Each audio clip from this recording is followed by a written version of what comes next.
Hi, it's Gracie And and Ellie and Woody, we got our whole crew here, well, minus Buddy. minus Buddy, and we are going to prune this massive David Austin rose that Ryan, show the people, From here, goes from there to here. So big, big, big plant. This is Princess Alexandra of Kent. So this is a very large rose bush, as you can tell. And Ryan is going to get in here now and just start maybe, cutting the size down a bit because it's way too big. yeah. Take a look at what we have.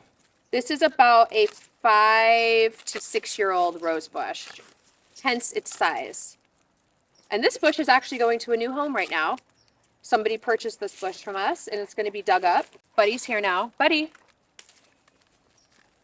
Hi. Hi. Some petals? Ooh. So Ryan's going to cut out the inside of this plant a bit and just open it up because it has so much growth. There are probably 30 canes in this bush. And that's all from growth this year. We do this every single winter. So this was done last January. It's just these plants are so vigorous and they grow so fast and so big that you have to really clean them out very, very well. This especially is an extremely vigorous English David Austin rose. So Ryan's cutting out a lot of the stuff in the center, and then we can take a really good look at it. So this is a really woody, older cane. It's still very healthy. You can see that it's green inside or white inside. It has a nice green layer. Like, this is perfectly healthy, but this plant has so much growth that we can be discretionary and cut out the older branches like this. And as you can see, even though this is a really nice thick cane here, it just has spindly growth coming from it. So there's no reason to keep this. This can go. Remember, with pruning, you only want to keep the very best canes on your rose bushes. So the canes that are the healthiest, the thickest, have the most potential for producing really beautiful new growth in the spring. Don't be afraid to cut. Don't be afraid to cut. They'll grow back. They will grow back. Like, this is a perfect example. You saw how big this bush was. It had at least a 6-foot span across.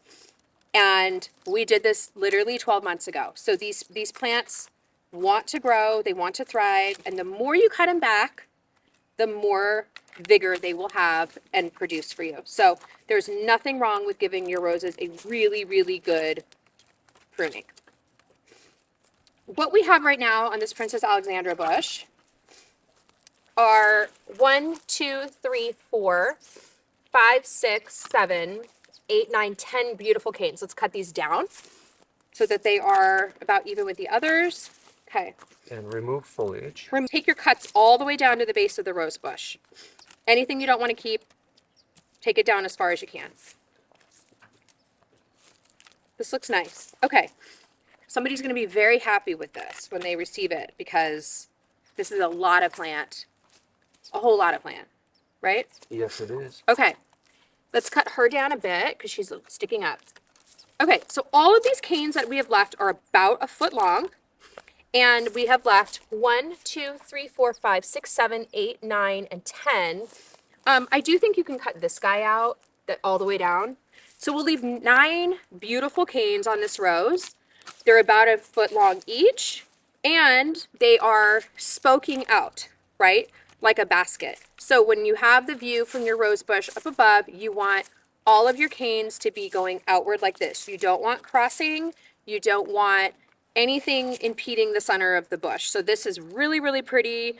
It looks wonderful, and it's a really hard prune. So the bigger the rose bush, like this one had that 6-foot span and was at least, I'm 5'9", so it was a big plant. The harder you can cut it back, because that means when it is a big plant like that, it has a lot of vigor.